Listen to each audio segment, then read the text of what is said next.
할렐루야. 원래 공동체 성경 읽기라는 것이 있어요, 여러분. 초대교회는 성경을 어떻게 읽었을까요? 사도 바울이 편지를 보내면 그 에베소 교회 성도들이 다 같이 모여서 사도 바울이 보낸 편지를 같이 모여서 읽었어요. 그게 공동체 성경 읽기예요. 목장별로도 그러할 수 있기를 바랍니다. 자, 오늘 저는 이번 한 주 월, 화, 수, 오늘이 2025년 12월 29일, 내일이 30일, 모레가 12월 31일, 마지막 날. 그래서 3일을 2025년도의 마지막 시간을 우리가 남겨두고 있습니다. 하나님께서는 이렇게 시간을 날과 달과 또 연으로 나누신 것은 분명한 이유가 있을 것입니다. 아마 이러한 구분이 없었다면 우리가 시간 가는 것에 대해서 느끼지 못하고 세월을 아끼거나 그 시간 속에서 하나님이 주신 것을 다시 한번 돌아보는 그런 유익함이 없었을 것입니다. 그런데 우리가 이 한 해라는 2025라는 한 해를 보내고 이렇게 마지막이라는 한 해의 마지막이라는 시간을 보내면서 내 삶을 돌아볼 수 있게 하신 것 하나님의 은혜인 줄로 믿습니다. 왜 저는 디모데 후서를 정했느냐? 여러분, 사도 바울이 쓴 편지가 많이 신약 성경 가운데 있습니다. 그것들을 사도 바울의 서신이라고 이야기를 하는데 그 사도 바울의 서신 중에 가장 마지막에 쓴 편지가 어떤 편지냐면 디모데 후서입니다. 사도 바울이 우리가 아는 것처럼 예루살렘에서 붙잡혀서 배를 타고 로마로 갔지요. 그 로마에 가서 그가 갇혔지만 풀려났습니다. 그게 AD 한 62년 정도 되는데 그가 풀려나서 지금의 스페인 지방에 가서 복음을 전했다고 알려져 있는데 그가 다시 붙잡혀왔죠. 그가 다시 붙잡혀서 로마에 있는 감옥에 다시 갇혔고 그래서 로마의 감옥에 그가 다시 갇힌 후에 그가 마지막으로 그곳에서 편지를 쓴 것들이 있는데 그 편지들이 빌립보서 여러 가지가 있고 그 가장 마지막에 쓴 편지가 바로 디모데 후서입니다. 그러니까 그의 인생의 가장 마지막에 디모데 후서를 쓴 거예요.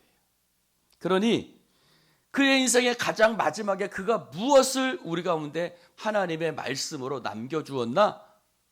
라는 것을 우리가 살펴본다면 우리가 2025년의 마지막을 돌아보면서 우리가 무엇을 놓쳤고 또 무엇을 취해야 되고 그것을 생각하기에 좋은 말씀이겠다 생각해서 디모데 후서를 우리가 하루에 한 장씩 말씀을 보고자 합니다. 옆 사람에게 인사합시다. 잘 결산합시다. 여러분, 사도 바울이 우리가 결산할 때 손해를 보는 경우가 있고 이득을 남기는 경우가 있어요. 어제 전도사님이 달란트 말씀도 하셨지만 손해를 보는 삶도 있고 잘 남기는 삶도 있어요.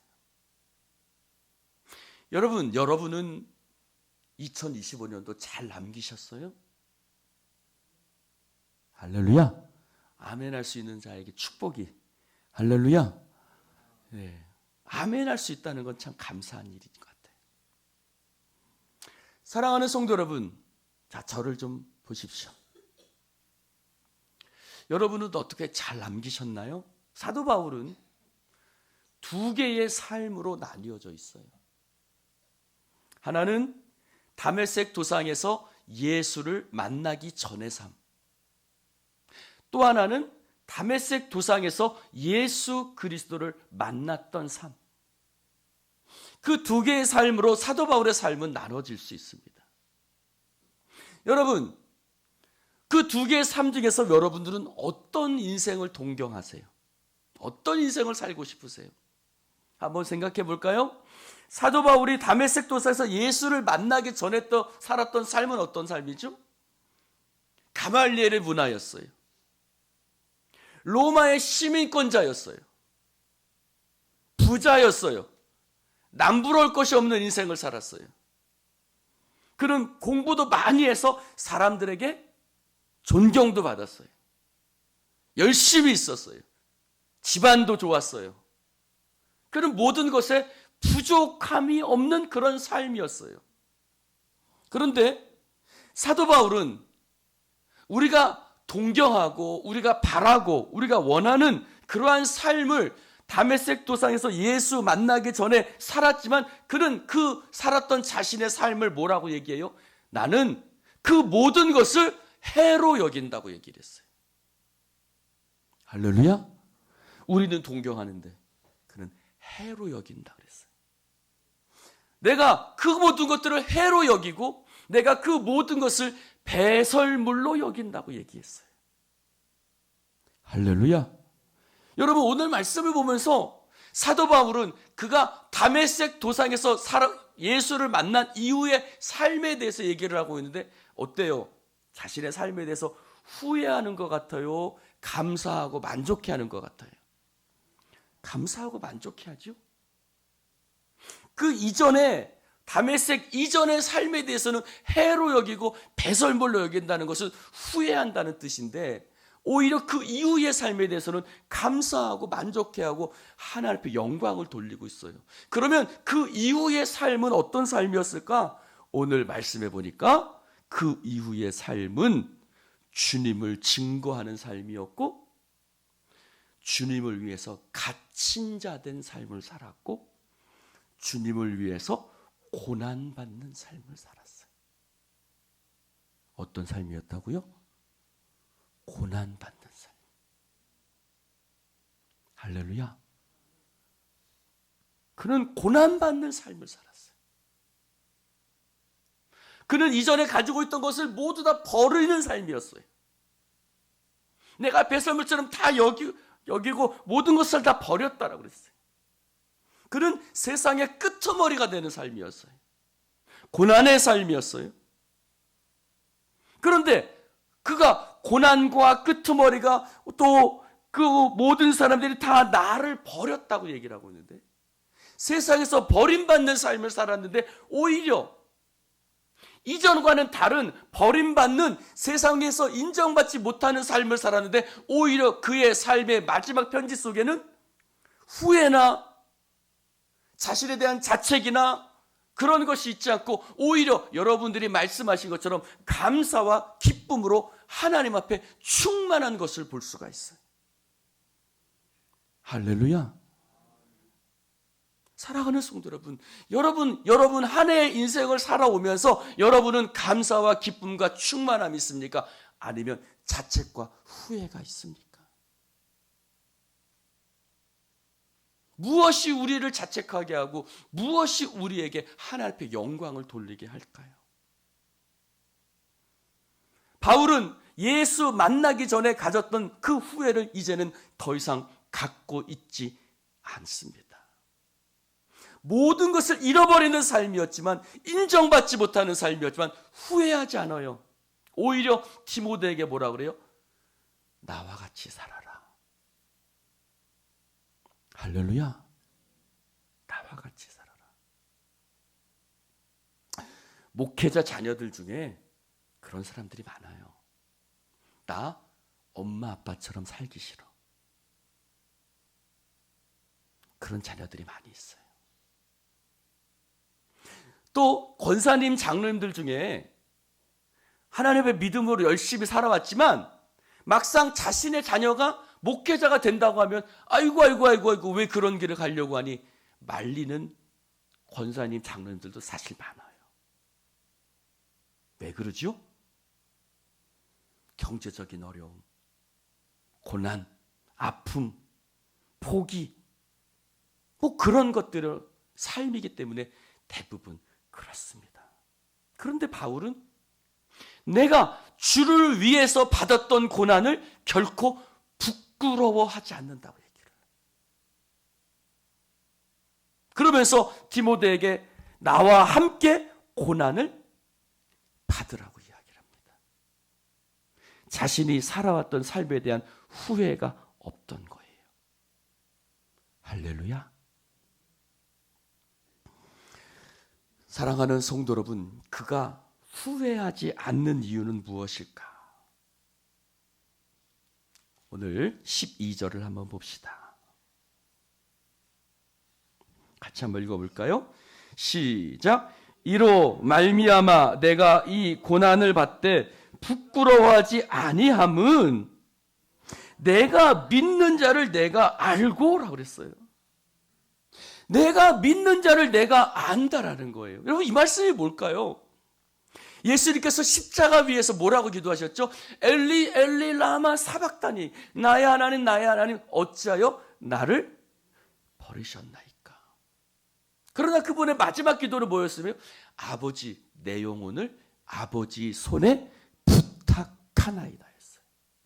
비록 그가 가는 길은, 그 사명의 길은 하나님 아버지 앞에 버림받는 길이었고 십자가에 못 박히는 길이었지만 예수님은 아셨던 거예요.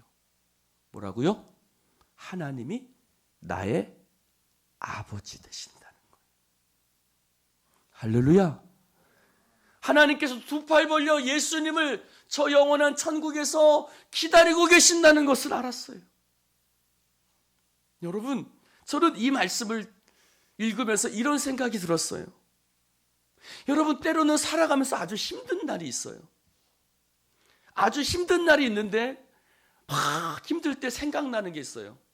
그것이 뭐냐면, 빨리 집에 가서 결혼하기 전에는 우리 엄마가 돼지고기 잔뜩 넣고 끓여주시는 김치찌개를 먹고 싶다.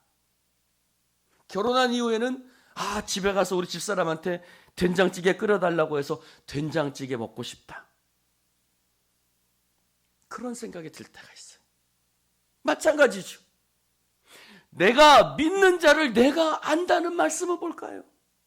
비록 이 땅에서 고난받고 비록 이 땅에서 힘들고 어려운 고난의 길을 걸어가지만, 할렐루야, 마치 된장찌개 끓였고 나를 기다려주시는 엄마처럼, 우리 아내처럼 하나님께서, 내가 사도 바울은 로마서 8장에 이야기합니다. 뭐라고 이야기해요?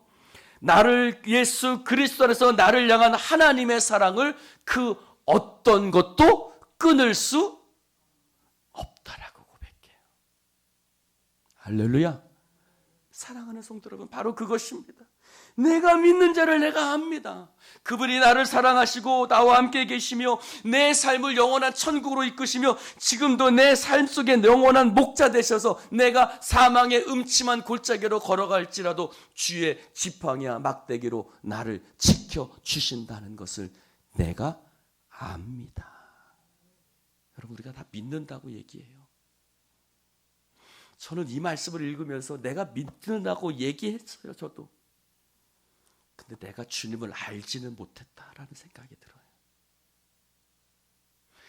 이 세상에 그 어떤 것도 그리스도 예수 안에 있는 하나님의 사랑에서 나를 끊을 수 없다. 내가 믿는 자를 내가 안다라는 이 말씀이 저를 참 눈물 짓게 만들어요.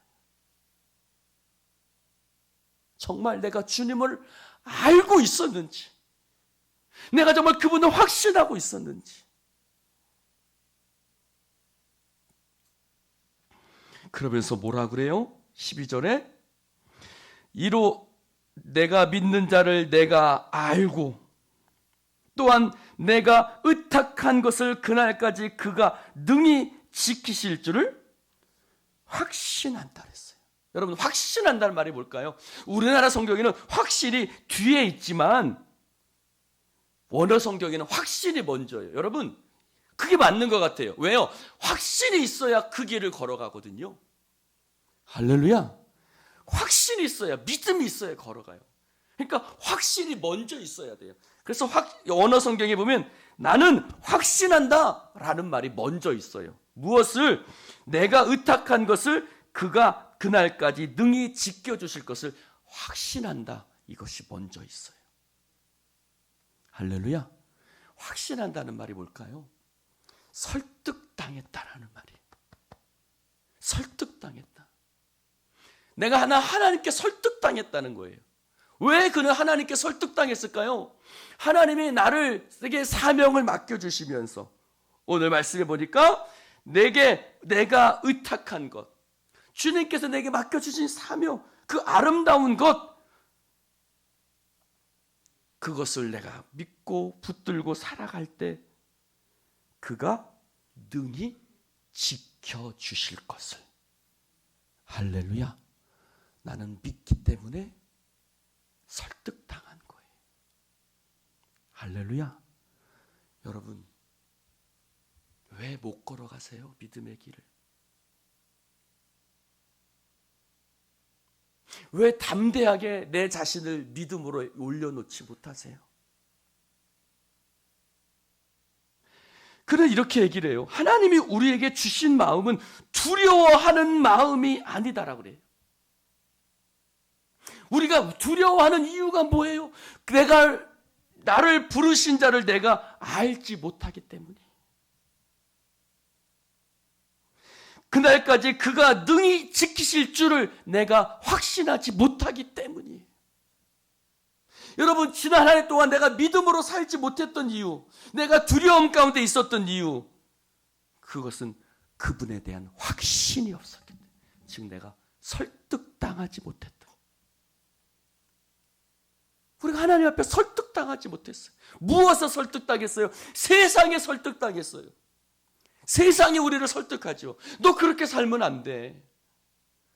너 그렇게 살면 안 돼. 그렇게 살았다가 너 큰일 나. 세상은 우리를 끊임없이 설득해요. 그러나 하나님은 뭐를 설득해요? 아니야. 자기를 부인하고 자기 십자가를 지고 나를 따라와라. 자기를 낮춘 자는 높아지고 하늘의 밀처럼 썩어지면 많은 열매를 거둘 것이다.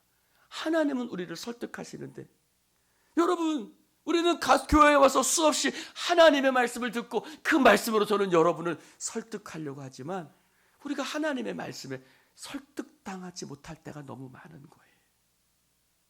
그래서 하나님이 우리에게 주신 것은 두려워하는 마음이 아니요, 무엇이라고요? 능력과. 할렐루야. 능력과. 능력은 어떤 능력일까요? 능력은 바로 이 땅의 모든 것을, 내게 당하는 모든 고난을 이길 수 있는 능력. 이렇게요, 하나님이 우리에게 주신 것은 능력이라고 해요. 하나님이 우리에게 주신 것은 두려워하는 마음이 아니요, 능력이라고 해요. 즉, 이 능력은 내 안에 생겨나는 것이 아니에요. 하나님이 우리에게 주시는 거예요. 할렐루야. 성령 안에서 이 마음을 여러분 가운데 부어주신 줄로 믿습니다. 하나님께서 우리 가운데 이 마음을 부어주시기를 주님의 이름으로 축원합니다. 믿음 안에서 부어지는 하나님의 능력. 할렐루야. 하나님이 우리에게 주신 것은 능력과 사랑과 절제하는 마음이니. 할렐루야. 능력도 사랑도 참고 이겨내는 절제하는 마음도 하나님이 우리에게 주시는 것입니다. 여러분 안에 이 믿음이 부어질 수 있기를 다시 한번 축원합니다. 그래서 사도 바울은 말합니다. 나와 함께 고난을 받으라. 여러분 1장 1절을 한번 읽어볼까요? 다시 한번 읽어봅시다. 시작.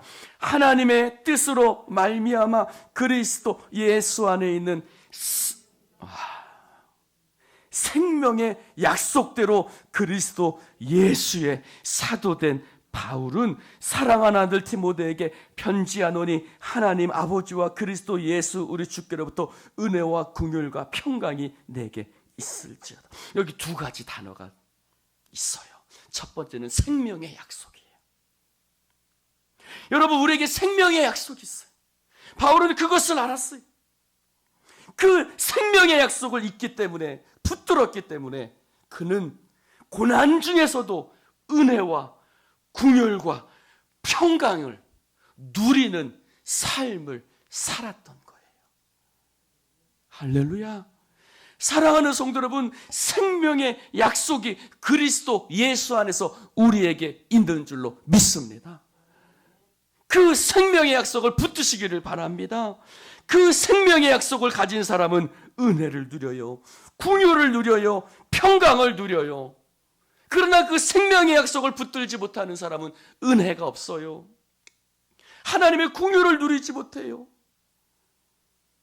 이리 뒤뚱 저리 뒤뚱 평강이 없어요. 여러분, 우리 안에 생명의 약속이 있습니다.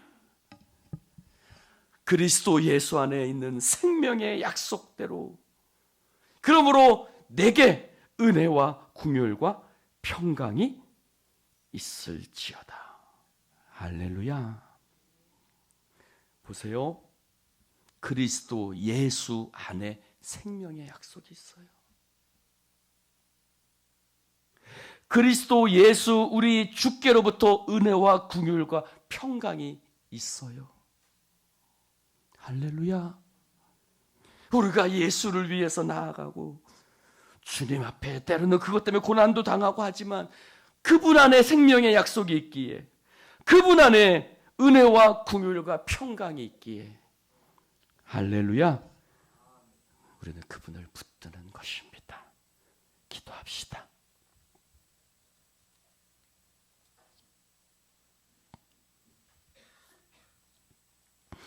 하나님 아버지, 감사합니다.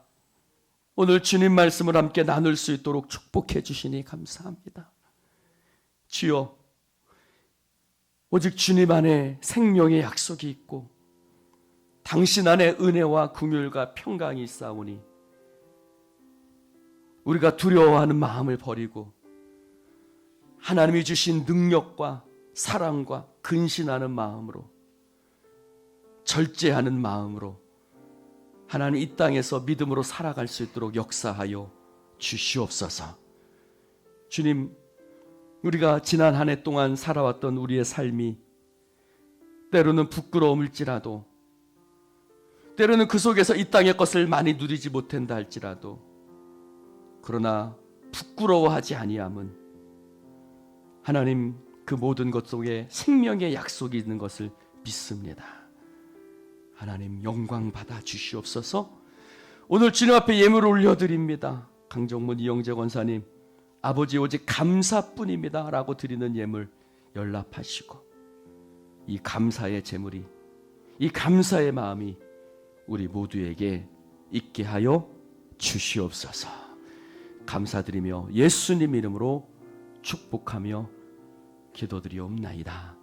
아멘.